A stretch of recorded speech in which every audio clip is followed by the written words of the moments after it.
প্রিয় কবি, জাতীয় কবি কাজী নজরুল ইসলাম। আজ তার ১২৫তম জন্মদিন।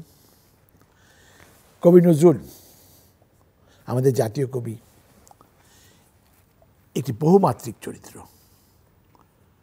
তার অনেক রকম রূপ আমাদের চোখের সামনে আসে, কিন্তু দীর্ঘদিন ধরে যারা তাদের কর্ম দক্ষতা নিয়ে আমাদের এই প্রিয় কবিকে মানুষের হৃদয়ে চোখের সামনে নিয়ে এসছেন, তাদের মধ্যে থেকে তিনজন আজকে আমাদের এই বিশেষ তৃতীয় মাত্রার অতিথি।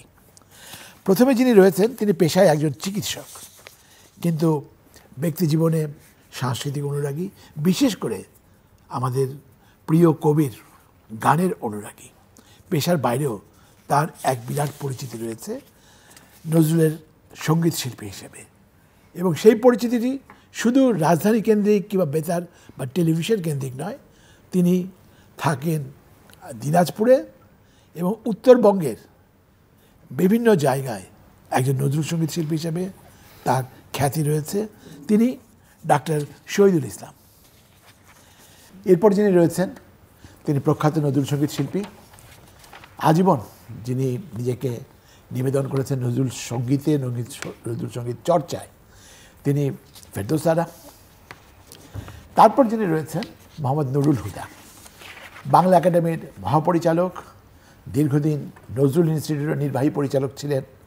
আমাদের জাতিসত্তার কবি হিসেবে তার এক বিরাট পরিচিতি রয়েছেন। আমি মোহাম্মদ নুরুল হুদাকে প্রথম প্রশ্ন করব যে কবি হিসেবে আপনি কাজী নজরুল ইসলামকে কীভাবে দেখেন? কবি হিসাবে আমি একজন মানুষকে যেভাবে দেখি, কাজী নজরুল ইসলামকে সেভাবে দেখি। মানুষ হচ্ছে সেই যার ভিতরে, মনের ভিতরে একটা হুঁশ আছে, এবং হুঁশ মানে তার একটা সত্তা আছে, বোধ আছে। সেই বোধ থেকে নিজের কথায় বলতে পারে। যেমন দেখুন, বাঙালি কবির কথা বলি, যে কবিকে দিয়ে আমরা বাঙালি শব্দটাই বুঝেছি, আজি বসুকু বঙ্গালী হইলি। তার কি জন্ম, কোথায়, কি এগুলো বিস্তারিত জানা নাই। ঠিক সেই ধরনের একজন মৌলিক বাঙালি কবি, গণসত্তা থেকে উঠে আসা একজন মানুষ কাজী নজরুল ইসলাম। জীবনের শুরুতে যখন তিনি স্কুলে পরিপূর্ণ পাঠ গ্রহণ করেননি, তখনও তিনি এই কবিতা লিখতেন, মুখে মুখে কবিতা লিখতেন। আমরা বলি লেঠুর দলে তিনি গান গাইতেন। গান মানে কিন্তু আগে কবিতা, তারপর সুর আরোপ করা। আর যে কথা তিনি বলতেন সেটা নিজের কথা, শুধু নিজের কথা না, নিজের কথা বলতে কি চারপাশের যে মানুষ, সেই মানুষের কথা। এবং এইটা যদি করতে হয়, তার বোধকে উচ্চকিত করতে হবে। আমরা বলি তার চেতনাকে। কবিতা মানেই হচ্ছে একটা চেতন বোধের সম্প্রসারণ, এবং সেই সম্প্রসারণ করতে হলে আরেকটা জিনিস, নিজস্ব একটা পাঠ দিতে হবে। সেটা অন্য কীভাবে কবিতা লিখেছে, আগের কবিতা শুনতে হবে, একটা মিল দিতে হবে, একটা ছন্দ দিতে হবে। এটা কিন্তু তিনি কোনো স্কুলে পাঠ করেননি, না করেই শুধু শুনে দেখে। আর আমরা পাঠ বলতে আরেকটা জিনিস বুঝি, সেটি হচ্ছে সামনে যা দেখি। আমি একটা গাছ দেখলাম, গাছ থেকে আমি পাঠ করি। গাছ থেকে তিনি হয়তো ইয়েতে বর্ণমালায় পড়েছেন আলিফ, একটা গাছ আলিফের মতো দাঁড়িয়ে আছে। এই যে বোধটা একজন কবির আলাদা। কাজী নজরুল ইসলামের এই নতুন আলাদা বোধ নিয়ে তিনি জন্মগ্রহণ করেছিলেন। তার ঘরের আবহে, তার পাড়ার আবহে, এবং তার যে কর্মক্ষেত্র, বাল্য জীবনে যে কর্মক্ষেত্র, যাকে আমরা বলি লেঠুর দলের গান। আমি বিশেষভাবে এই কথাটি বলবো, এখান থেকে তার পাঠ শুরু, যাত্রা শুরু, এবং সেখান থেকেই কবিতা শুরু। ফেরদৌস আরা, স্বাভাবিকভাবে আপনাকে প্রশ্ন করবো নজরুলের গান নিয়ে, এবং নজরুলের সমাধিক পরিচিতি আমাদের কাছে যে নজরুল সঙ্গীত দিয়েই। সুতরাং নজরুলের গানের যে বৈচিত্র্য, আপনি অনেক নজরুল সঙ্গীত গিয়েছেন, সেটা আমার মনে হয় দু একটা গান দিয়েও আপনি বলতে পারেন যে এই সুরের বৈচিত্র্য বা গানের বিশিষ্টতা কী। এরকম বিশেষ বিশেষ দিনে আপনি বসেন, এছাড়াও আমাদের জিল্লুর রহমান সাহেবও বসেন। যখন এই নজরুল বা রবীন্দ্র এই বিশেষ দিনগুলোতে আপনি থাকেন, তখন কিছুটা শৈল্পিক যে সমালোচনা, সেই দিকটায় আমরা যদি যাই, সঙ্গীত নিয়েই কাজ। সেটা সঙ্গীতটা নজরুল সঙ্গীত হতে পারে, অন্য যে কোনো সঙ্গীতও হতে পারে। কিন্তু যখনই নজরুল সঙ্গীতকে আমরা চর্চা করে আসছি, গান কিন্তু শেখার যে বয়সটা থাকে, সেই বয়স থেকে আমরা কখনো বিভাজন করি না। আমরা শেখানোর সময়ও তাই করি। ছোটোবেলা থেকে যে গান শেখানো হয়, সেখানে এটা বলা হয় না যে শুধুমাত্র নজরুল গাও, শুধুমাত্র উচ্চাঙ্গ গাও, কিংবা শুধুমাত্র রবীন্দ্র গাও, এরকম ভাগ নেই। কিন্তু আমরা শিখতে শিখতে, এটা কিন্তু চিকিৎসাবিদও বলতে পারেন যে ওনারা যখন চিকিৎসার প্রথম ধাপে যান তখন কিন্তু স্পেশালাইজড হন না, সঙ্গীতও কিন্তু তাই জন্যই আমারও অনেক রবীন্দ্রসঙ্গীত শেখা আছে, অনেক ফোক, অনেক অন্যান্য গান, বাংলা গান, দেশাত্মবোধক গান, সব গানেই আমাকে দেখবেন। তবে আমি সব সময় বলবো এই গানগুলো এতটাই শান দেওয়া যায় শুধুমাত্র, আমি বোধ করি, এটা আমি চর্চা করি বলে হয়তো বা বলতে পারছি, নজরুল সঙ্গীত যেই চর্চা করবেন তার কণ্ঠটা সেইভাবেই শানিত থাকবে এবং তার পক্ষে সম্ভব সব রকম গান গাইতে পারার যে ক্ষমতা, দক্ষতা, যোগ্যতা, এটা ধারণ করা। আমি মনে করি না যে অন্য কোনো গাইয়ে, অন্য কোনো ধরনের গানের শিল্পীর পক্ষে এটা এতটা সম্ভব বা এতটা সাবলীল। যার কারণে আমার এই সব দিকেই সঙ্গীতের সবগুলো ধারায় খুব স্বাচ্ছন্দ্য বোধ করি শুধুমাত্র নজরুল সঙ্গীত চর্চার কারণেই হয়তোবা এই ভালো লাগা। আর ভালো লাগাটি কি করে বুঝবো? বোঝা যায় যখন মানুষের হৃদয়ে ছুঁতে পারে, কারণ এর তো কোনো রাস্তা নেই। কাউকে পয়সা দিয়ে, টাকা দিয়ে খাইয়ে কখনোই ভালোবাসা অর্জন করা যায় না। সঙ্গীতের প্রতি ভালো লাগানো এটা সম্পূর্ণ ইথার দিয়ে যায়। ইথার যখন আপনার হৃদয়কে গিয়ে ছুঁতে পারলো, আপনার ভাব আবেগকে টাচ করতে পারলো। আমি যে গানটি ঘুমিয়ে গেছে শ্রান্ত হয়ে, এই যে আমার যে অভিব্যক্তিটা, এটা যখনই একজন শ্রোতার কানে গিয়ে কর্ণকুহরের থেকে মরমে পৌঁছে গেল, এখানেই সার্থকতা। এখন এইখানে যদি বলেন যে কতটা সার্থকতা, মানদণ্ড কতটুকু বলা যাবে না। পারদ যন্ত্র নেই, কোনো ধরনের এরকম কোনো যন্ত্র নেই যে ইনি এতটাই ভালো গেয়েছেন। তো সে কারণেই আমি বলবো, যেহেতু নজরুল গাই, আবারও বলবো, নজরুল আমাকে শক্তি দেয়। নজরুলের গান আপনাকে গান আমাকে শক্তি দেয়। কেন? নজরুলের বাণীও শক্তি দেয়, নজরুলের লেখনী আমাকে শক্তি দেয়, নজরুলের এই ধরনের অভিনব কেন? নারী কবিতা যে আমলে লিখেছেন, সে আমলে কেউ কি এভাবে ভেবেছেন এভাবে লেখা যায়? উনি কিন্তু নিজেই নিজের আদর্শ, উনি কাউকে দেখে শেখেননি। আবার একইভাবে বলবো যে উনি কিন্তু বিদ্রোহী কবিতা লিখেছেন, সেই কারণে আমরা শুধুই বিদ্রোহী কবি বলে থাকি। এটা কিন্তু আমার মতে সঠিক নয়। এই জন্য যে বিদ্রোহী, উনি কোন ক্ষেত্রে বিদ্রোহী? বিশেষ করে বিদেশিরা তো এক প্রশ্নই উত্তর, তবু আমাদের প্রিয় কবির পরিচিতি বিদ্রোহী রয়েছে, সেটা বিদ্রোহী কবিতার জন্য। শহীদুল ইসলাম, আমি যে প্রশ্নটা ফেরদৌসাকে করেছিলাম যে নজরুলের গানের যে বৈচিত্র্য, সুরের, কথা, যেহেতু আপনি দীর্ঘদিন ধরে গান করছেন এবং অনেক গান আপনার কণ্ঠে আমরা শুনেছি, সেটা সম্পর্কে কি আপনি কিছু বলবেন? ধন্যবাদ। আমি প্রথমে একটু সংশোধন আমি আশা করছি। আমি একজন বীর মুক্তিযোদ্ধা, সেটা পরিচয়টা হয়তো বাদ পড়েছে। তো এটা আমার গর্ব যে আমি নিশ্চয়ই বলি যে আমি একজন বীর মুক্তিযোদ্ধা। তো সেদিক দিয়ে সবাইকে শুভেচ্ছা। কাজী নজরুল ইসলাম আমার সঙ্গীত জীবনে এত বেশি একটা প্রেরণা যে তার রচনা, তার সঙ্গীত সম্পূর্ণ একটা সঙ্গীত। আমার সঙ্গীত বলতে যা বোঝাই, সব উপাদান তার সঙ্গীতে বিদ্যমান। কাজে তার মতো একজন স্রষ্টা, সঙ্গীত স্রষ্টা, সুরকার, গীতিকার, কবি, সাহিত্যিক, সঙ্গীত পরিচালক, যে তার রচনা থেকে আমরা কি পাই না। আমার মনের যে আকাঙ্ক্ষা একজন শিল্পী হিসাবে, আমি আগেও অনেক কথাই বলেছি, অনেকবার বলেছি যে আমি যদি নজরুলের না, আমি একটি যদি আধুনিক গান গাইতে চাই, নজরুলের গান দিয়ে আধুনিক গান গাইতে পারবো। আমি খেয়াল গাইতে চাই, নজরুলের খেয়াল গাইতে পারবো। আমি যদি ফোক গাইতে চাই, লোকসঙ্গীত, ভাইয়া ভাটিয়ালি, নজরুলের গান দিয়ে গাইতে পারবো। আমি হাসির গান যদি গাইতে চাই, নজরুলের গান দিয়ে গাইতে পারবো। এমনকি হিন্দি গান গাইতে চাইলে নজরুল গান দিয়ে গাইতে পারবো। দু একটা উদাহরণ দেবেন কি? হ্যাঁ, অনেক রয়েছে, অনেক। হ্যাঁ, নজরুল যে হিন্দি, আমাদেরও অনেক দর্শক রয়েছেন যারা অনেক কিছুই যেমন হিন্দি জানতে গানে চান। আগার তুম রাধা হতে শ্যাম, হ্যাঁ যদি তুমি যদি রাধা হতে শ্যাম, হ্যাঁ সখীরে দেখে তো सखीरी देखे হ্যাঁ, तो बाग में बाग में कामिनी, জুহি চামেলি কি কেসি বাহার হ্যাঁ।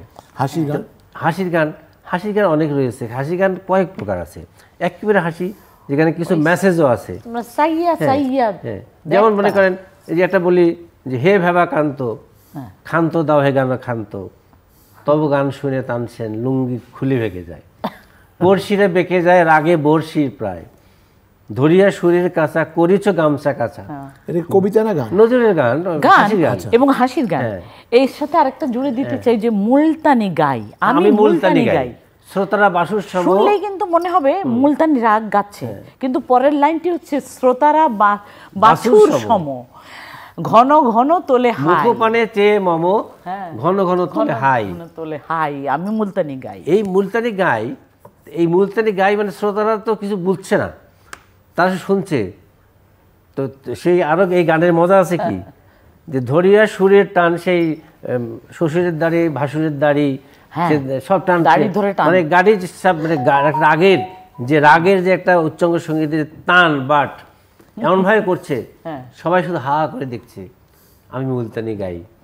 শিল্পী তো গাচ্ছে আমি মুলতানি গাই, কিন্তু যারা শুনছে মতন করে গায় আর কি, এই গানগুলো ছাগলের মতন। হ্যাঁ, তো এইগুলো তো ইয়ে ছিল যে এখন ওই যেটা বলছে যে আমি আবার ফিরে আসি, হে ভাবা কান্ত, খান্ত দাও হে গানে খান্ত।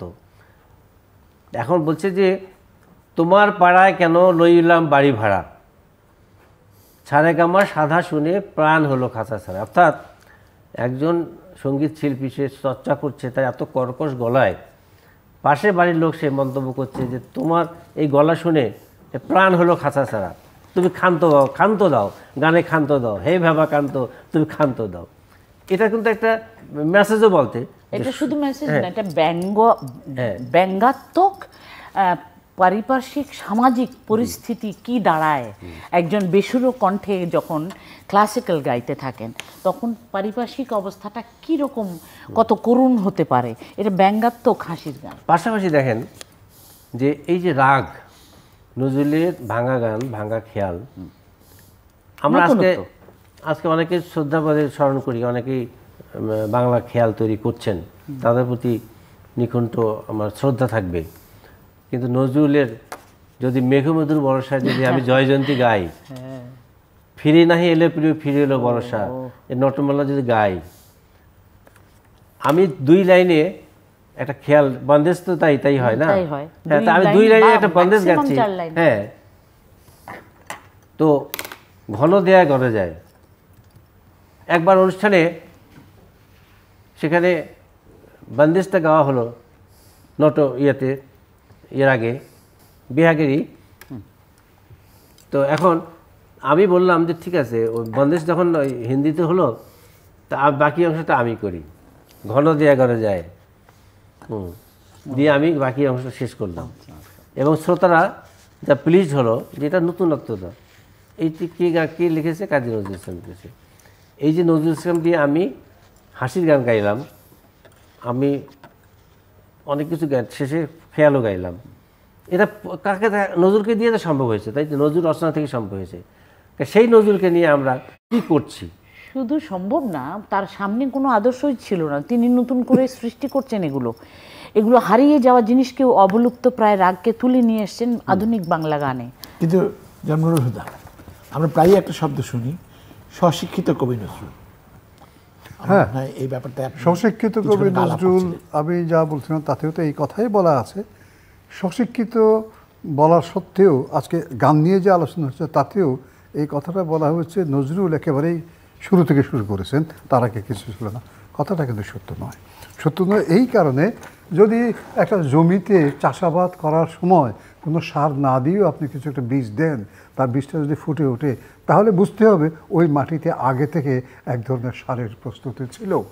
বাংলা কবিতাতেও, বাংলা সাহিত্যেও, বাংলা গীতিতেও, গানেও আমি বলবো এই প্রবণতাটা ছিল। যে লোকসঙ্গীত ছিল এবং লোকসঙ্গীত ভাটিয়ালি ছিল, আমি যে লেটুর কথা বলেছিলাম লেটু ছিল, এই সব কিছু তিনি দেখেছেন। কাজেই কিন্তু কাজী নজরুল ইসলামের ক্ষেত্রে আমরা এই জন্যই এই কথাটা বলি, তার যে বিদ্যায়তনিক শিক্ষাটা সেটা কিন্তু তিনি এসএসসি, তখন ম্যাট্রিক ছিল, ম্যাট্রিক পাস করেননি, দৌড়েরামপুর স্কুল থেকে তিনি চলে গেলেন এবং তারপর কিন্তু তিনি কিন্তু অনুসরণ করেছেন। যেমন কাজী নজরুল ইসলামকে বলা হতো রবীন্দ্র গানের হাফিজ বলা হতো। রবীন্দ্রনাথ যা কিছু লিখতেন তিনি কাজী নজরুল ইসলাম সব গানকে তিনি মুখস্থ করতেন, গাইতেন, গেয়ে এর শেখাতেনও। হ্যাঁ, এটার মূল ব্যাপার উনি মাঝে মাঝে ওনার অনুসারীদের কিছু কিছু শেখাতেন। না, শেখার আগে তো নিজেকেই শিখতে হবে। নজরুলের এই যে গ্রহণ করা, পরিগ্রহণ ক্ষমতা, এটা ছিল অসম্ভব। এই পরিগ্রহণ ক্ষমতা থাকার ফলেই এবং শৈশবে তার পাঠ ছিল, পাঠ কি ছিল, আরবি ছিল, ফার্সি ছিল, বাংলা ছিল, ইংরেজি ছিল, সব পাঠ ছিল। আপনারা হিন্দির কথা বলছেন, সে হিন্দি পাঠও ছিল। এই সব পাঠ ছিল বলেই তিনি নিজের ভিতর একটা বহুমাত্রিক সত্তা তৈরি করতে পেরেছিলেন নিজেই। এবং তার ভিতরে আপনারা পরে দেখবেন একটা নিজস্ব নান্দনিকতাও আছে, যা পৃথিবীর কোনো নান্দনিকতার সঙ্গে মেলে না।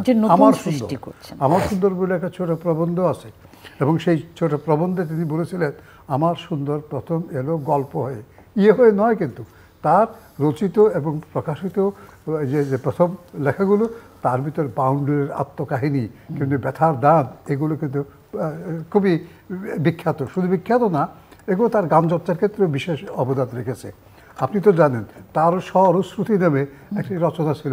সেই রচনাতে দেখা যায় তিনি সব ধরনের সুর সম্পর্কে দিলীপ কুমার রায়ের কাছ থেকে কিংবা যারা এই যে উস্তাদ ছিল তাদের কাছ থেকে শিখেছেন এবং তিনি নিজে বেশ কিছু রাগ তৈরিও করেছেন। তাহলে এই জন্যই বলছি, তথাকথিত স্কুলে, কলেজে কিংবা সঙ্গীত বিদ্যালয়ে পাঠ গ্রহণ না করেও তিনি স্বশিক্ষিত, নিজে শিখেছেন। এইভাবে যারা শেখে তারা সারা পৃথিবীতে আপনারা দেখবেন তারাই শ্রেষ্ঠ প্রতিভায় পরিণত হয়। আমি যদি বলি রবীন্দ্রনাথ সম্পর্কে একই কথা বলতে হবে, তার তো বিদ্যায়তনিক কোনো পাঠ নেই, কিন্তু জোড়াসাঁকুতে সকাল থেকে শুরু করে সন্ধ্যে পর্যন্ত তার 10-12টা ক্লাস ছিল, বিভিন্ন ক্লাস ছিল, নিজে শিখেছেন। আপনি শেক্সপিয়ারের কথা বলেন, একই ঘটনা কিন্তু ঘটবে। কাজে সব মৌলিক প্রতিভাই মূলত স্বশিক্ষিত এবং সবগুলোই স্বশিক্ষিত মৌলিক প্রতিভাগুলোর দান বা মূল্যায়িত হয়েছেন তারা শুধু মানুষের কাছে নয়, তারা এটা পেয়েছেনই ঈশ্বর প্রদত্ত। ঈশ্বর প্রদত্ত তো বটেই, তার চেয়ে আরেকটা বড় কথা, তিনি এখনই হয়তো এই প্রশ্ন আসবে, 125 বছর যাচ্ছে, তিনি এখনো কেন প্রাসঙ্গিক? এই কারণে তার রচনা বর্তমানের কবি আমি ভাই ভবিষ্যতের নবী বলে তিনি প্রশ্ন করেছিলেন তাদের সেই তার যারা সমালোচক 30-এর কবিদের। আজকে দেখেন 30-এর কবিরা অবশ্যই ভালো কবি, তারা আছেন, কিন্তু প্রাসঙ্গিকভাবে নজরুল বেশি রয়ে গেছেন। কেননা নজরুল শুধু ব্যক্তির জন্য নয়, একটি সমাজের জন্য, একটা জাতির জন্য এবং বিশ্ব নামক যে মহাজাতি সত্তা আছে তার জন্য প্রাসঙ্গিক, প্রতিটি শ্রেণীর জন্য, নতুন প্রজন্মের জন্য, তারুণ্যের জন্য। যারা শহীদুল ইসলাম, এই প্রসঙ্গ ধরে বলি যে এই যে 125 বছর পরেও কবি আমাদের কাছে প্রাসঙ্গিক। আপনি উত্তরবঙ্গে, মানে রাজধানীর বাইরে যে তরুণ সমাজ রয়েছে, তাদের কাছে নজরুলের জনপ্রিয়তা কেমন, বা তাদের প্রতি নজরুলের প্রতি তাদের আগ্রহ কেমন? এটা একটা অন্তরের একটা আমার মানে আকাঙ্ক্ষা যে বলার, যে আপনি আমাকে হয়তো ইন্সপায়ার করলেন বলার জন্য, যে বর্তমান যে অবস্থাটা নজরুলের কিন্তু আমাদের বেড়েছে, শ্রোতা বেড়েছে, শিক্ষার্থী বেড়েছে, কিন্তু আমরা যারা নজরুলের সঙ্গে, নজরুল চর্চার সঙ্গে সম্পৃক্ত, আমরা পাশাপাশি আমরা খুব ব্যথিত, উপেক্ষিত, অবহেলিত। কারণ কি? সেটা তো একটা ব্যাপার, কিন্তু তরুণরা নজরুলের প্রতি কেমন আগ্রহী? তরুণদের আকাঙ্ক্ষাতে আমাকে চাহিদা পূরণ করতে হবে।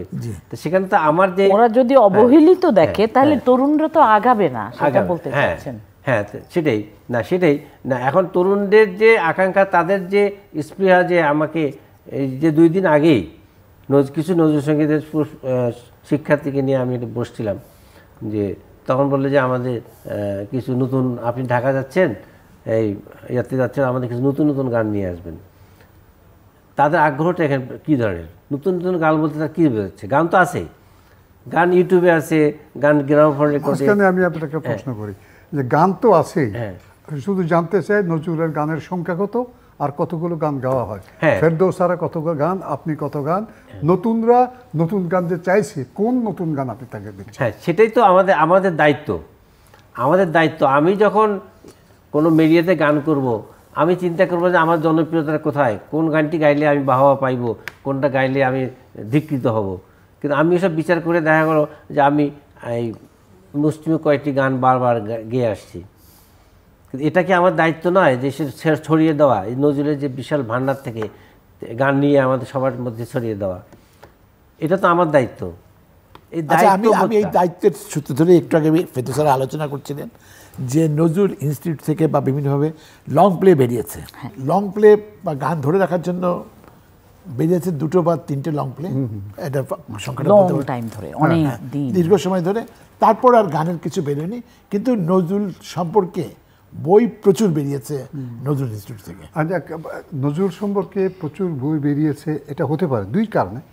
নজরুলের জীবন, নজরুলের ওই যে বিদ্রোহের কথা বলছে, সমাজ সংস্কার, নজরুলের যে মানবতাবাদ, এইগুলি সব ট্রান্সলেশন। ট্রান্সলেশন তো পরের কথা। এই বিষয় নজরুল এখন কিন্তু গবেষকদের একটা প্রিয় বিষয়। যদি একটা ভালো ডিগ্রি পেতে হয়, নজরুল একটা প্রিয় বিষয়। ফলে এই ধরনের রচনা অনেকগুলো বেরোচ্ছে। কিন্তু আমরা বলবো নজরুলের 2টি জিনিসের খুব চর্চার ক্ষেত্রে কমতি রয়েছে। একটা হলো নজরুলের অনুবাদ। নজরুলের অনুবাদ বাংলা নজরুল ইনস্টিটিউট থেকে বেরিয়েছে poetry of Kazi Nazrul Islam in English translation. এটা আমার সম্পাদনায় প্রথম খণ্ড বেরিয়েছে, দ্বিতীয় খণ্ড আজ পর্যন্ত বেরোয়নি। এখন নতুন একটা প্রজেক্ট নেওয়া হয়েছে, আমি যতদূর জানি আবশ্যিক নজরুল, এসেনশিয়াল নজরুল বলে নজরুলের যে সিলেক্টেড পোয়েমস সেগুলোকে ইংরেজিতে অনুবাদ করা, বাংলা একটা করে মানুষের কাছে তুলে দেওয়া, যে এটাই হলো নজরুলের শ্রেষ্ঠ অংশ। এই ধরনের যে নতুন পরিকল্পনা সেটা জরুরি। আর সারা পৃথিবীতে নজরুলকে আরও ছড়িয়ে দিতে হয়, নজরুলের সমস্ত রচনা ইংরেজিতে অনুবাদ করে দিতে হবে। তার জন্য যেটা প্রয়োজন, একটি প্রকল্প গ্রহণ করা প্রয়োজন।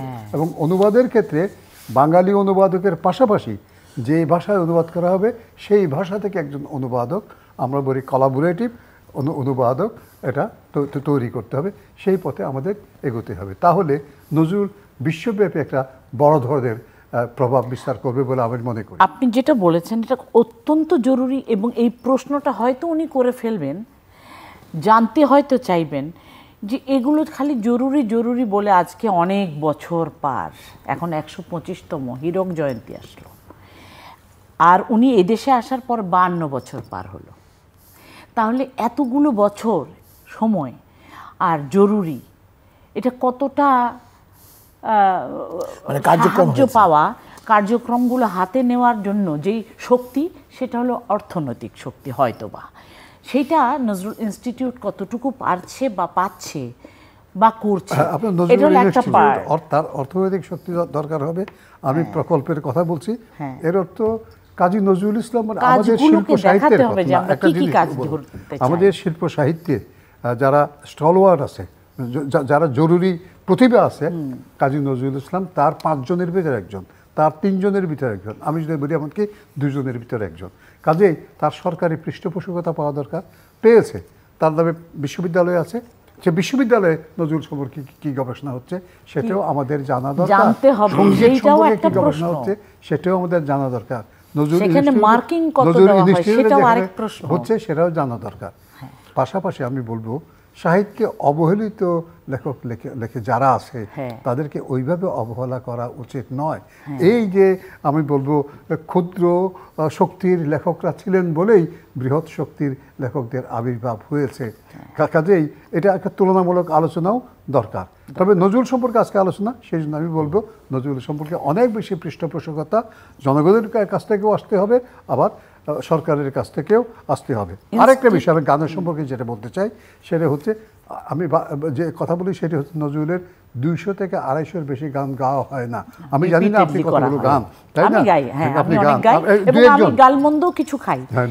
বিশেষত এই ধরনের চ্যানেলগুলো থেকে ওনারা বলে থাকেন যে পপুলার গান করেন না কেন, কেন আপনি নতুন গান দেবার চেষ্টা করেন? পপুলার গান তো আপনি গাইতে পারেন, পপুলার গানের বাইরে রেকর্ডের যে সুরের বাইরে সুরহীন অবস্থায় যে গানগুলো পড়ে আছে সেগুলো কি, সে সম্পর্কে আপনাদেরই চিন্তা করা উচিত, আমাদেরই চিন্তা। সেখানে অধ্যায় ভাগ করতে হবে, কেননা নজরুলের গান থাকা অবস্থায় আপনি জানেন না কেন?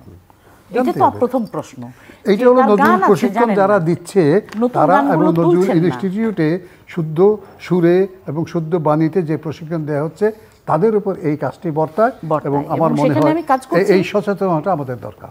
এখানে আমি একটু বলি যে নজরুলের যেটা বলছেন যে যেটা সুর এখনো হয়নি বা সুর হয়ে তো আছে, নজরুলের সব গানই তো সুর আছে সবগুলো, আমরা উদ্ধার করতে পারিনি, কবিতার মতন কিছু রয়ে গেছে।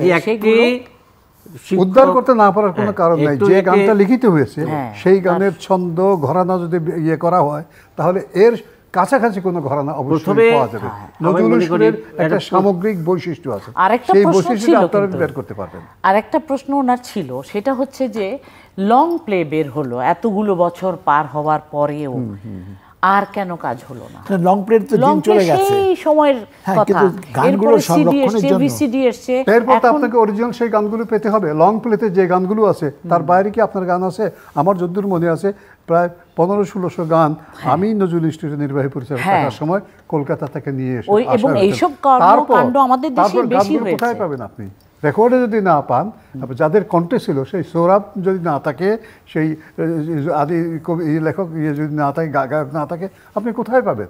আপনাকে পেতে হবে যে গানের সুর আছে তার পাশাপাশি যে গানের বাণী আছে, বাণীগুলো কম্পেয়ার করে আপনাকে দিতে হবে। যেমন একটু উদাহরণ দিচ্ছি, আপনি শুকনো পাতার নূপুর পায়ে নাচিছে ঘূর্ণি পায়, কেমন এই সুরটা 2-3 জায়গায় আছে, এইভাবে যদি আমরা গবেষণা করি, বিচিত্র বাণীগুলোকে যদি আমরা এক জায়গায় নিয়ে আসি তাহলে ওখানে একটা সমাধান পাওয়া যাবে। কাছের ঘরানার সমাধানটা করবে কি?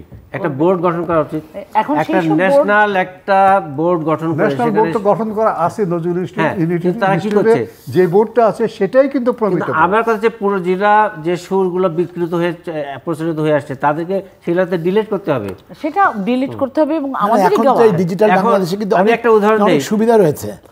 আগে যেমন একটা লং প্লে রেকর্ড করার বা সিডি করার, ক্যাসেট করার অনেক রকম কারো কাছে যেতে হতো, এখন তো ইউটিউবে সহজেই আপনার গানগুলো আছে। কিন্তু সেখানে যখন বিকৃত সুরও বাজায়, একটি গানের উদাহরণ দেই, যাবার বেলায় ফেলে যেও একটি খোপার ফুল। এই গানটি যখন আপনি শুনবেন দেখবেন দুটা সুরই শুনতে পাচ্ছেন, ব্যবহারই করি না। কিন্তু এই যে সুরটা তারা থাকেনি না, এখনো কেন বাংলাদেশে থাকবে? সুরটা কেন ডিলিট হলো না? হ্যাঁ, শোনার অধিকার সবারই আছে। বিকৃত নয়, ওটা প্রচলিত ছিল, এইভাবে বলা হয় ওটা প্রচলিত সুর, আর এখন আমরা অথেন্টিক সুরটা পাচ্ছি রেকর্ডেড। আমার কথা হলো যে আমরা যে গানগুলো পাচ্ছি এগুলোকেও সংরক্ষণ করা এবং তারপরে আগের দিনে রেকর্ড করা হতো এবং সেগুলোকে সংরক্ষিত রাখা হতো। তাহলে এখন যে ইউটিউব সময় আসলো, এখনো কি আমরা সেই পুরনো কণ্ঠ এবং সেই আপনারা যারা এখনো গান গাইছেন তাদের দায়িত্ব এখন এতে তো সরকারকে দিয়ে হবে না বা কোনো প্রতিষ্ঠানকে দেওয়ার দরকার নেই। আপনারা যারা দীর্ঘদিন গান গাইছেন আপনারা নিজ দায়িত্ব তুলে দেন এবং যেভাবে আমি ছড়িয়ে দেন সব জায়গায়। একক কণ্ঠে হাজার গান যেই আমার যে কাজটি ছিল, এবং আমি কিন্তু অনেক রকম অনেক কষ্ট করে হলেও আমরা এই গানগুলো দীর্ঘদিন শুনে শুনে গানগুলোকে ঠিক করতে পেরেছি। নতুন প্রজন্মকে দিয়ে এখন চেষ্টা করছি আমরা তাদেরকেও তৈরি করতে, কারণ তারুণ্যের কবি ছিলেন কাজী নজরুল ইসলাম, আর তারুণ্যের মধ্যে যদি বাঁচিয়ে না রাখা যায় তাহলে এগিয়ে যেতে পারবে না কোনো গানের কোন সংস্কৃতি। তো সে কারণে নতুন প্রজন্মকেই তৈরি করা আমাদের কাজ, যার জন্য আমার সুর সপ্তক তৈরি সৃষ্টি। নতুন প্রজন্ম যদি বিভ্রান্ত হয়, কারণ লৌহ কপাট দিয়ে যদি বিভ্রান্ত হয়, বিভ্রান্ত আসলে হয়নি কেন বলি, সবাই দেখুন সবাই এর বিরুদ্ধে সোচ্চার হয়েছেন কিন্তু প্রচলিত যেটা যে সুরটা এস্টাবলিশড হয়ে আছে তার বিরুদ্ধে তো সবাই সোচ্চার হবেই। এই প্রবণতা যেন না এস্টাবলিশ করানো আবার দায়িত্ব আমাদের। সে চলে গেছে বলে কি গো, অরিজিনালি এই সুরে গাওয়া হতো না। যখন আমি গাইলাম রেকর্ড হলো পথহারা পাখি সেই সিডিতে, এরপর থেকে ওই প্রচলিত সুর টোটালি ভুলে গেল সবাই। প্রিয় যাই যাই বলো না, একেবারেই প্রচলিত সুরটাকে ভুলে গেছে। ছন্দের বন্যা, এরকম প্রচুর গানের নতুন করে আমরা যে অরিজিনাল গান পেয়েছি। তখন তার পাশাপাশি আরেকটা বিষয় আছে, কোনো কোনো সুরকার, অতি সম্প্রতি যে ঘটনা ঘটে গেছে আমরা সবাই জানি, কোনো কোনো গায়ক নিজের মতো করে নতুন সুর করেন। এই সম্পর্কে আপনাদের বক্তব্য? সেই সম্পর্কে জিজ্ঞেস করলেই উত্তর দেয়, স্বাধীনতা তো নজরুলই দিয়েছেন, এই স্বাধীনতা তো তোমাকে দেয়নি কাউকেই। যেই স্বাধীনতার কথা উনি বলছেন, এই স্বাধীনতা তো তাদের কোনো শিল্পীকেই দেননি কবি। কবি দিয়েছেন বৈশিষ্ট্য, গানের সুরের বৈশিষ্ট্যের স্বাধীনতা, সুরের বৈশিষ্ট্যের। এখানে লেখনী অথবা গানটির কোনো স্বাধীনতা নয়, সুরের বৈশিষ্ট্য। মানে রাগাশ্রয়ী কোনো গান থাকলে, ক্লাসিক্যাল টাইপের কোনো গান থাকলে, সেইখানে আপনার ওই ক্লাসিক্যালটাকে ক্ল্যারিফাই করার জায়গা ওখানে। আপনাকে সেখানে স্বাধীনতা তখনই দেওয়া হয় যখন আপনি খুব যোগ্যতা সম্পন্ন একজন শিল্পী, ওই রাগটি সম্পর্কে আপনার ধারণা আছে। এটা তো রাগের বেলায় আপনি যেটা বললেন স্বাধীনতা, এটাকে আমি যদি পজিটিভভাবে ধরি, যে গানগুলো আদৌ আজকাল সুর আমাদের কানে আসেনি, স্পেশাল বোর্ড বসিয়ে সেই গানগুলো যারা ভালো সুর করতে পারে তাদেরকে দিয়ে সেই গ্রহণযোগ্যতা যদি আমাদের আসে। ওইখানেই তো আমার বাধাটা, যে আপনি নজরুলের দেওয়া গানগুলোই তো তুলছেন না, হ্যাঁ ওগুলোই তো জানছেন না। নতুন গানের প্রশ্ন তো তারও পরেই আসছে, তার কিন্তু এই যেগুলো আসছে না সেটাকে কোথায় পাবো আমরা এইভাবে না করলে? আমার মনে হয় নজরুলের অন্য ভূমিকার দিকে যাওয়া উচিত। নজরুল যে আমাদের জাতিরাষ্ট্র বাংলাদেশের উদ্ভবের কথা বলেছেন, চিন্তার দ্বারা প্রভাবিত হয়েছেন বঙ্গবন্ধু শেখ মুজিবুর রহমান, আমাদের জাতিরাষ্ট্র প্রতিষ্ঠিত হয়েছে, এই বিষয়েও আমরা। জাতির জনক বঙ্গবন্ধু শেখ মুজিবুর রহমান এতটাই ভালোবাসতেন জাতীয় কবি কাজী নজরুল ইসলামকে, যার কারণে তার এই বাংলাদেশের প্রধানতম জায়গায় এসেই প্রথমেই যে কাজটি উনি করেছেন, আমাদের প্রিয় কবি কাজী নজরুল ইসলামকে এই দেশে নিয়ে এসেছিলেন, যেটা পরবর্তীতে আমরা গর্বিত বোধ করি যে আমাদের এই মাটিতেই আমাদের কবি রয়েছেন। আসল কথা, কোন মাটিতে উনি রইলেন সেটা বড় কথা নয়, এই বাঙালি জাতির কবি বা এই বাংলা ভাষার কবি আমাদের জাতীয় কবি। আপনি যে কথা বলছেন আমার মনে হয় এটা স্পষ্টই বলা উচিত, জাতির জনক সর্বকালের শ্রেষ্ঠ বাঙালি বঙ্গবন্ধু শেখ মুজিবুর রহমান কাজী নজরুল ইসলামের বাণীটিকে গ্রহণ করে জয় বাংলা, জয় বাংলার পূর্ণচন্দ্র জয় জয় আদি অন্তরীণ, এই শব্দ কিংবা বাঙালির বাংলা প্রবন্ধে বাঙালি যেদিন বলতে পারবে বাঙালির বাংলা, বাঙালি সেদিন অসাধ্য সাধন করবে, বাঙালি সেদিন দেশকে স্বাধীন করবে, এই কথা বলেছিলেন। বাংলার জয় হোক এই কথা বলেছিলেন, এবং সেখান থেকে বাণী নিয়েই বঙ্গবন্ধু শেখ মুজিবুর রহমান নজরুলকে নিয়ে এসেছিলেন, জাতীয় কবি হিসাবে এই বাংলাদেশে ঘোষণা করেছিলেন, এবং এখনও তিনি জাতীয় কবির মর্যাদায় আছেন।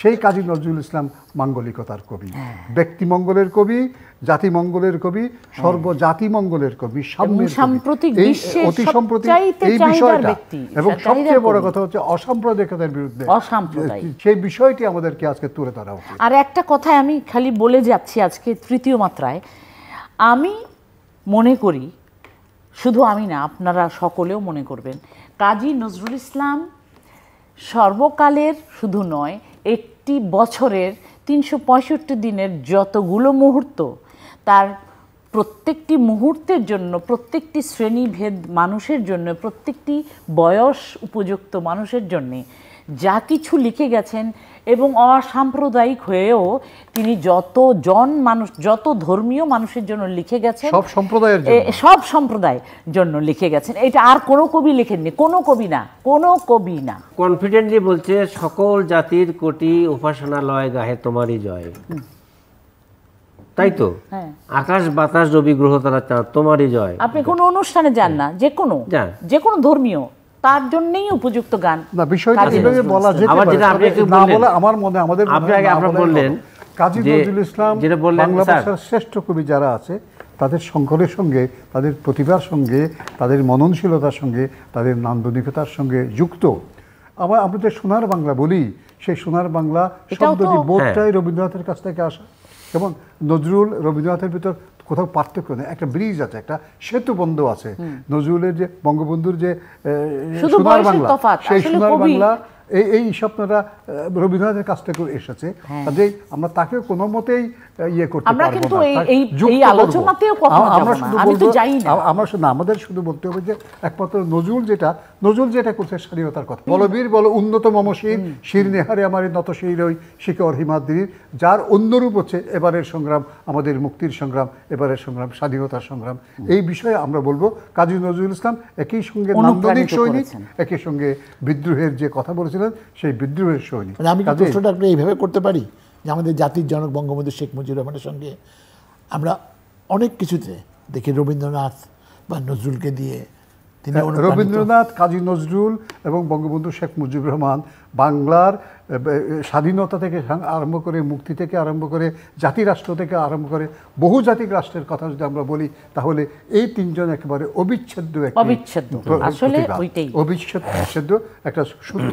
তবে এক্ষেত্রে সবচেয়ে কর্মর যিনি কাজটা যিনি করেছেন তিনি বঙ্গবন্ধু শেখ মুজিবুর রহমান, শ্রেষ্ঠ বাঙালি। এই জন্য তিনি সর্বকালের শ্রেষ্ঠ বাঙালি, অন্য দুজন সর্বকালের শ্রেষ্ঠ বাঙালি কবি হিসেবে আমরা এটাকে অবশ্যই গ্রহণ। এবং আমি আরও একটা জিনিস জুড়ে দিতে চাই, সব রকম আন্দোলনে, নিপীড়নের বিরুদ্ধে, অত্যাচারের বিরুদ্ধে, নির্যাতনের বিরুদ্ধে কাজী নজরুল ইসলামের সোচ্চার হবার যে শব্দচয়ন,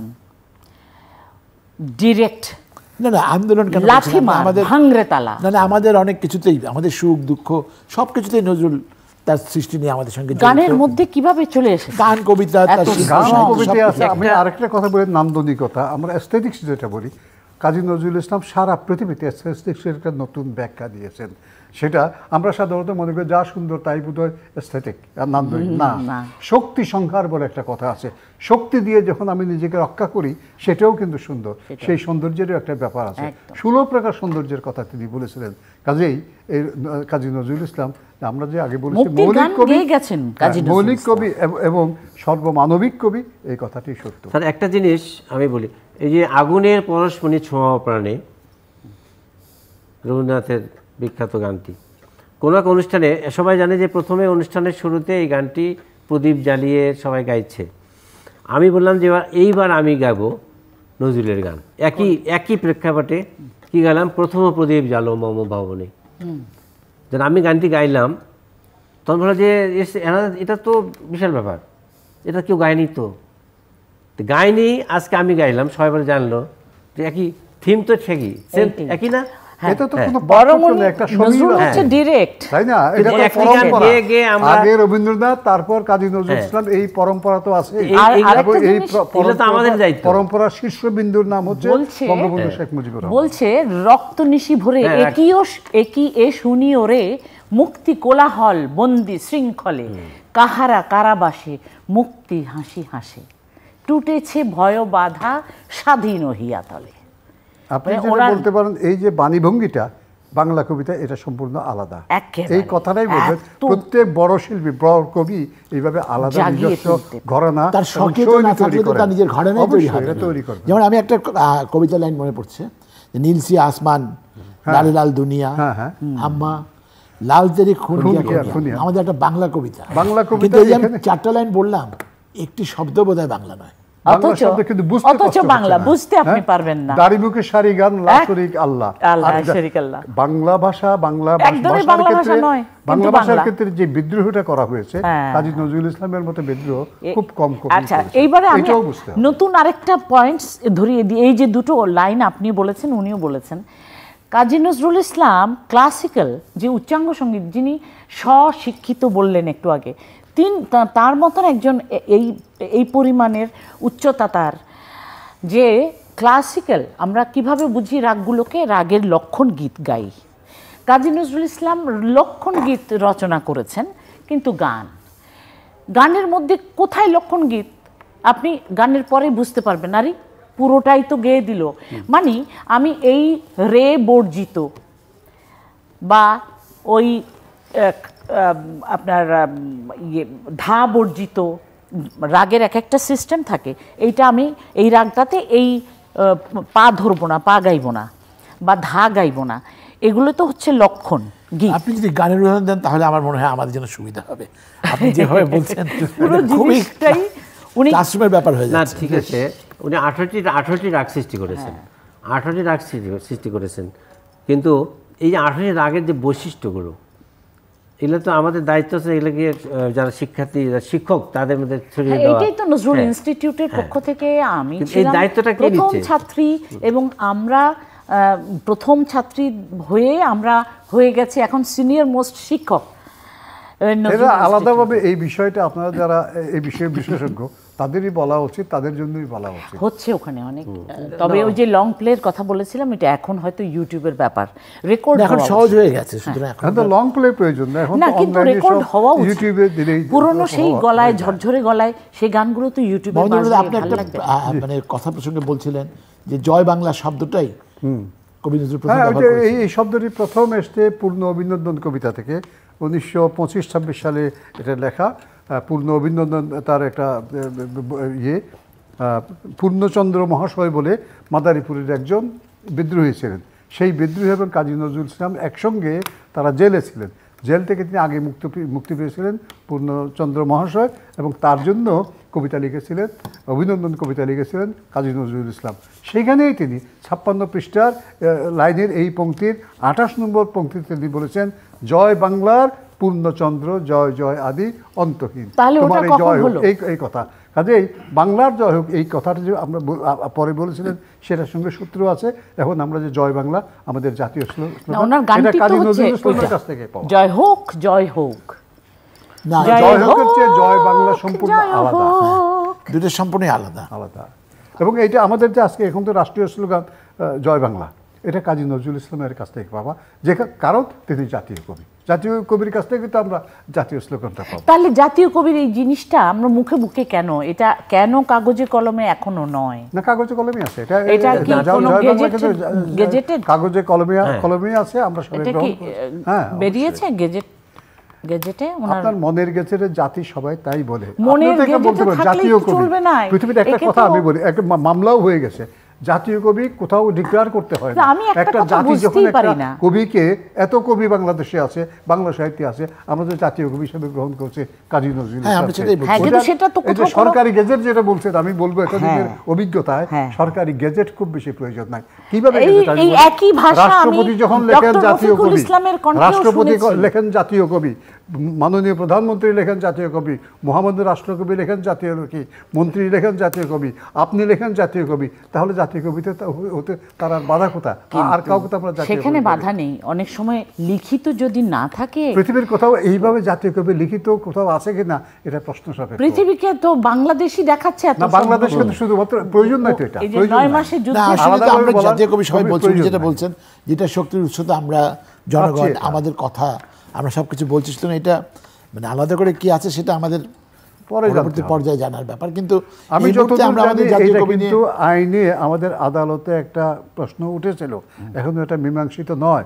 যেহেতু আদালতের প্রশ্ন সাপেক্ষ আছে, আমাদের এই নিয়ে কথা বলা উচিত কিনা প্রশ্ন আছে, মীমাংসিত নয়। কোনো আলোচনা তো আপনাকে এটাও জানতে হবে পৃথিবীর আর কোথাও জাতীয় কবি রাষ্ট্রীয়ভাবে স্বীকার করা আছে কিনা। পয়েন্ট তৈরি স্বীকার করা আছে, এবং 1 বছরের জন্য 2 বছরের জন্য, আমাদের যেমন জাতীয় অধ্যাপক আছে 2 বছরের জন্য 3 বছরের জন্য, ওইটা তেমনি। কিন্তু জাতীয় কবি চিরকালের জন্য, এবং এটা মানুষের বুকে বুকে মুখে মুখে আমাদের বিশ্বাসের ভিতর, আমাদের বক্তব্যের ভিতর থাকবে। ডক্টর শহীদুল ইসলাম, আমরা নজরুলের অনেক গান, প্রথমেই আমরা আলোচনা করেছিলাম ইসলামী সঙ্গীত, শ্যামা সঙ্গীত, রণসঙ্গীত, এরকম অনেক ধরনের গান নজরুলের কাছ থেকে আমরা পেয়েছি। এবং কিছু কিছু গান ধর একই সুরে, আমি খুব সাধারণ শ্রোতা, একই সুরে আমার মনে হয়েছে যে 2 বা 3টে গান রয়েছে, সেটা নজরুলের ক্ষেত্রেই আমি দেখতে পাই। সেরকম 2-1টা উদাহরণ আপনার মনে পড়ে? একটু আগে আমরা কথা উঠলো যে ত্রিভুবনের প্রিয় মোহাম্মদ, তারপর শুকনো পাতা নূপুর পায়ে, তো এই যে একই সুরে। এখন কিছু গান আছে আমি দিচ্ছি, সেটা হচ্ছে যে অকুল তুফানে নাইয়া করপা, নাইয়া ধীরে চালাও তরুণ।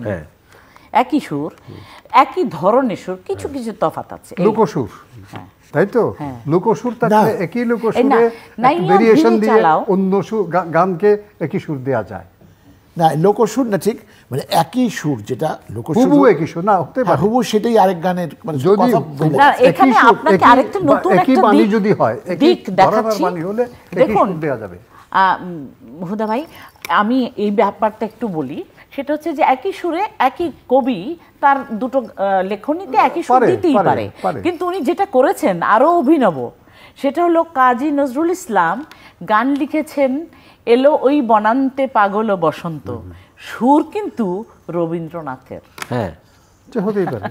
হ্যাঁ, নিয়ে ওটা করে আবার রবীন্দ্রনাথ ঠাকুরকে উনি ওটা কিন্তু উনি বলেছেন যে আপনার এই সুরটি আমার ভালো লেগেছিল, তাই এই গানে কেমন লাগছে দেখুন। রবীন্দ্রনাথ যদি আপত্তি না করেন তাহলে কোনো অসুবিধা নাই। বই শুরু করছেন, ঠিক আছে। আরেকটা কথা আমি জিজ্ঞেস করি, এটা আপনাকে জিজ্ঞেস করি স্যার, সেটা হলো যে নজরুলের গানে কবিতায় বিভিন্ন ভাষা ব্যবহার আছে। একটু আমি বলছিলাম অনেকগুলো ভাষা, তাতে কি কোনো কিছু না, তাতে বরং ভাষার শ্রীবৃদ্ধি ঘটে। আমি বলবো যে পৃথিবীর সব ভাষাতেই, আপনি বাংলা ভাষা দিয়ে দেখবেন, বাংলা ভাষাতে আমি বলবো যে সারা পৃথিবীতে যত ভাষা আছে প্রায় সব ভাষার কোনো না কোনো শব্দ বাংলা ভাষায় আছে।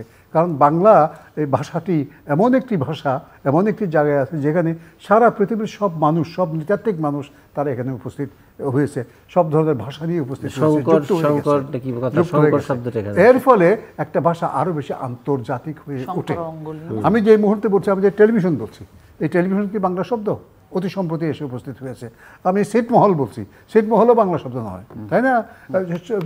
কাজেই শব্দ যতই হবে হোক, তাতে একটা ভাষার শ্রীবৃদ্ধি ঘটে, বৃদ্ধি ঘটে।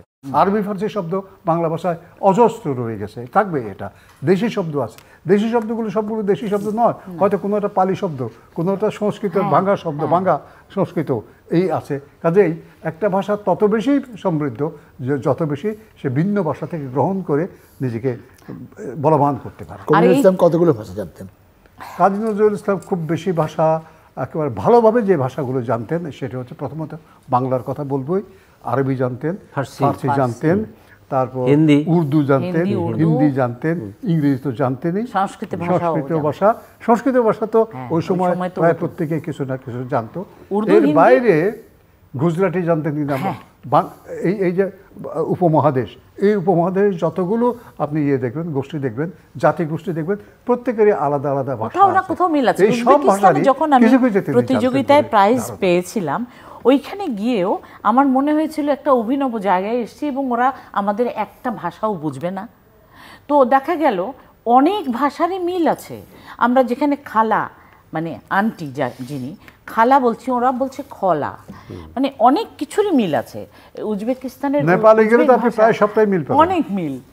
নেপালে নিশ্চয়ই গেছেন, আসামেও অনেকটা মিল, আসামেও তাই পাবেন। যেমন শহীদুল ইসলাম, আজকে আমাদের প্রিয় কবির জন্মদিন, এবং জন্মদিন, মৃত্যুদিন বা কোনো একটা উপলক্ষ এলেই আমরা ব্যস্ত হয়ে যাই কবিকে নিয়ে অনুষ্ঠান করার জন্য, নানা রকম স্মৃতিচারণ করি। কিন্তু সারা বছর আমাদের কি নজরুল চর্চা করা প্রয়োজন নয়? প্রয়োজন তো বটেই, কিন্তু সেটা কিভাবে? প্রথমে নজরুলের দুইটি কথাই বলি। নজরুল নিজের বলেছে নিজের রচনায়, দিনের সকল কাজের মাঝে তোমায় মনে পড়ে, তাই না? এখন নজরুলকে তো মনে পড়ে সব, প্রতি পদে প্রতি ক্ষণে আমাকে নজরুল, সকালে উঠতেই মনে পড়ে নজরুলকে, সময় সময় মনে পড়ে দিনের প্রতি কাজে। আপনি বলেছেন কথাটা, কিন্তু এটা তো আমাদের বিশেষ করে নতুন প্রজন্মের কাছে ছড়িয়ে দিতে হবে। হ্যাঁ, এই জন্য আমাদের দরকার হচ্ছে সঠিক শিক্ষক, সঠিক একটা সংস্থা যারা নজরুলকে প্যাট্রনাইজ করবে, নজরুলের চর্চাকে প্যাট্রনাইজ করবে, তাকে প্রশিক্ষণ দেবে এবং অ্যারেঞ্জ করে তাদের শিক্ষার একটা ব্যবস্থা করবে। এবং এটা দায়িত্বপূর্ণ যেটা সরকারিভাবে আছে যে শিল্পকলা একাডেমি, তাদের তো প্রশিক্ষক আছে, নির্ধারিত প্রশিক্ষক, তারা সরকারি পায়, সম্মানই পায়। নজরুলের আছে, রবীন্দ্রের আছে, উচ্চাঙ্গের আছে, ফোকের আছে। তা যারা নজরুলের পার্টিকুলার আছে তাদেরকে নিয়ে নজরুলের সঠিকভাবে নজরুলকে চর্চা করার, তাদেরকে বুঝিয়ে দেওয়া, সারা বছর চর্চা করা, সেটাই সঠিক। আমি এই বিষয়ে একটা কথা বলতে চাই, সেটি হচ্ছে নজরুল জন্ম শতবর্ষে আমরা যেটা বলেছিলাম, শিল্পকলার কথা বলছেন, কাজী নজরুল ইনস্টিটিউটের কথা বলছেন, অন্যান্য প্রতিষ্ঠানে তারা কিন্তু কতগুলো সেট গান, জি আমি স্যার ওটাই বলছি, আমাকে বলতে দিন আপনি। জি জি জি জি, সেইগুলোই চর্চা করে, এর বাইরে করে না। আর পাঠের ক্ষেত্রেও তাই আমরা পাঠ করি, অন্য বেশি পাঠ করি না। এই জন্য যেটা বলছিলাম, প্রতিষ্ঠানের উপর দোষ না দিয়ে, সরকারকে দোষ না দিয়ে, ব্যক্তিকে গিয়ে আপনি কি আজকে নজরুল ইসলামের নতুন কোনো কবিতা পড়েছেন? নতুন নতুন গান গেয়েছেন? নিজেকে প্রশ্ন করুন, একটি পংক্তি পড়েছেন? এইটা যদি করা না হয় তাহলে আমি পাবো কোথায়? পেতে হবে আপনাকে। আমি এটা তো নজরুলের চাই, আমি কোথায় পাবো? নজরুলের আপনি অগ্নিবীণা পাবেন না, অনেক আছে, আপনার আপনি চাইলেই কিন্তু পড়তে পারেন। যারা গান গায়, নজরুলের গানের খাতা আপনার কাছে নাই? আছে তো। একটা নতুন গানে আপনাকে ইয়ে করতে হবে, মহড়া দিতে হবে, একটি নতুন লেখা আপনাকে পড়তে হবে। আমি বলি, একটা যারা আছেন, জাস্ট কথার কথা বলছি, বিংশ শতাব্দীতে নজরুলের একটি কবিতা আছে, আমরা কয়জন জানি? আমরা তো বলি বলবীর, বলো উন্নত মমশির, আমরা ক্ষুধা রাজ্যে পৃথিবী গদ্যময়, এই ধরনের কবিতাগুলো বেশি পড়ি। কিন্তু নজরুলকে যদি পাঠ করা যায়, নজরুল এই ধরনের বহু ধরনের বিষয়ভিত্তিক কবিতা লিখেছেন। আমি কবিতার কথাই বলছি, গানও নিশ্চয়ই তিনি এইভাবে লিখেছেন। এই বিষয়টা যদি আমরা পাঠ করতে চাই, আজকে এটা পড়েছি, আজকে একটা নতুন কবিতা আমি পাঠ করব, নতুন একটা পংক্তি পাঠ করব। এই বিষয়টা যদি ব্যক্তির ভিতর জারিত হয়, তাহলে কবিতার বেলায় যা গানের বেলায়। আমি বলি, এই রিসেন্টলি একটা অনুষ্ঠানে রবীন্দ্র নজরুল কম্বিনেশনের জয়ন্তী হয়েছে, সেখানে আমি বললাম যে নজরুলের 1400 সাল, রবীন্দ্রনাথের 1400 সাল কবিতা। যখন আমি বললাম যে তোর নজরুলের 1400 সাল আছে, অনেকের প্রশ্ন করছে, তারা বাংলার শিক্ষকতা করে কলেজে, নজরুলের 1400 সাল আছে? অবশ্যই এই যে বিষয়টা, হ্যাঁ। এখন এইটাতে যেটা বললেন, যারা, আমি অত্যন্ত বিনয়ের সাথে বলতে চাই, যারা শিক্ষকতা করেন নজরুলের, যারা দেশে যারা প্রতিষ্ঠিত শিল্পী নিজেরা, তাদের দায়িত্ব আছে। তারা তো নজরুলকে চর্চা করে তারা খ্যাতি অর্জন করছে, তারা অর্থনৈতিকভাবে তারা লাভবান হচ্ছে। কিন্তু ওই যে আপনি বললেন কয়টি নতুন গান তারা গেয়েছেন, এর দায়িত্ব কি তাদের নয়? খালি ফেরদৌস সাহেব যখন করবেন ওনার অনুষ্ঠানে উনি গাইবেন, আর কারো দায়িত্ব নাই? আর কিছু নেই, এটা শিল্পী বলেন, নজরুলকে ভালোবাসেন যারা এই অনুষ্ঠান দেখছেন, প্রত্যেকেরই দায়িত্ব আমাদের প্রিয় কবিকে শুধু যে আমাদের নতুন প্রজন্মের কাছে তুলে ধরা তাই নয়, বিশ্ববাসীর কাছে তুলে ধরা যে আমাদের বাংলা সাহিত্য, আমাদের সংস্কৃতি এতটা সমৃদ্ধ। আমাদের কাজী নজরুল ইসলাম রয়েছেন, আমাদের কাজী নজরুল ইসলামের সৃষ্টি রয়েছে। আজকের দিনে যেমন এটা বিশেষ করে আমরা মনে করি, তেমন জামরুল হুদা বললেন, আপনি বললেন, ফেরদৌস আরা বললেন, তিনজনেরই একই কথা যে বছরের 365 দিনই আমাদের নজরুল চর্চা করা উচিত। আমাদের সবাইকে মনে করে দেওয়া উচিত যে আমাদের আশেপাশেই আমাদের প্রিয় কবি রয়েছেন, তার সৃষ্টি রয়েছে। যেমন আজকে এই অনুষ্ঠানে যদি আমরা শেষ করি ফেরদৌস আরার একটা গান দিয়ে যদি শেষ করি, সেই গানটা শুনেই আপনাদের মনে হতে পারে এই গানটা আপনি বহুবার শুনেছেন। এই প্রিয় কবিকে আমরা যারা এখানে রয়েছি তাদের মতোই অনেক ভালোবাসেন, শ্রদ্ধা করেন এবং প্রায় প্রতিদিনই মনে করেন যে আমাদের জাতীয় কবির নাম কাজী